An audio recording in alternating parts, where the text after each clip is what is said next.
I recently moved into this garden apartment with exclusive rights to the entire yard. But weirdly, there is no access to the garden. You are supposed to figure that out on your own. I wanted to enjoy the yard, but since the apartment is about 3 feet higher than the ground, I had to come up with a temporary solution to access it. I initially threw together this ugly makeshift setup that worked until I figured out a more permanent solution. When I contacted a carpenter to build a deck and stairs for me, he quoted me $1,480, which seemed too steep for a rental property. So instead, I decided to build my own using palletwood. The pallets were free, and with the purchase of a few additional materials, I completed the project for $130, saving $1,350 in the process.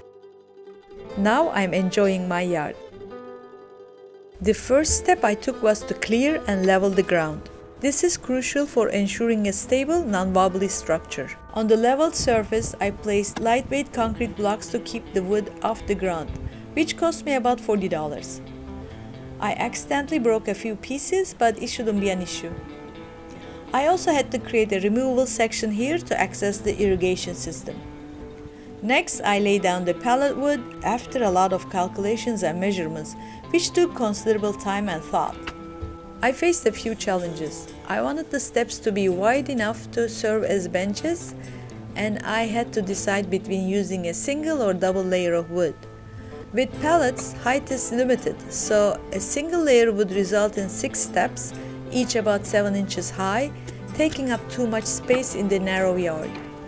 I opted for a double layer, designing it like stadium or sauna benches. I calculated from top to bottom. The top deck part needed to be a full-length pallet, 35 by 47 inches, and the steps had to be 11.8 inches wide. While the final result ended up higher than ideal and not quite up to code, I'm okay with it. I have to admit, this wasn't an easy project, especially if you are tackling it by yourself like me.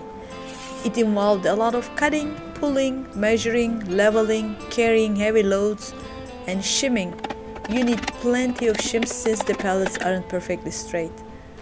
In short, it was more than just stacking pallets on each other. When I got too tired, I took a refreshing dip at the beautiful beach near my house to recharge. I'm grateful for all the amenities this apartment offers. I feel lucky to have found it.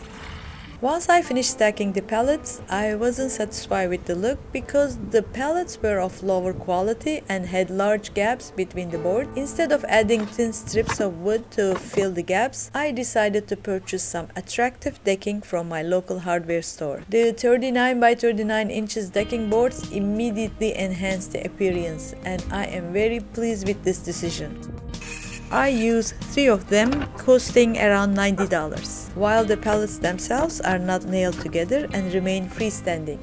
The decking material is securely screwed in place.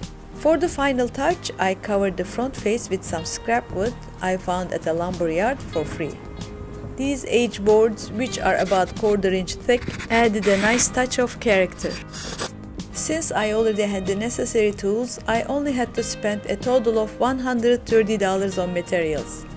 I highly recommend investing in a power saw if you don't already have one. It will make the job much easier. I'm thrilled with the outcome. It's both attractive and functional, and it didn't break the bank. The height is perfect for serving as a bench, and it's now my dog's favorite spot.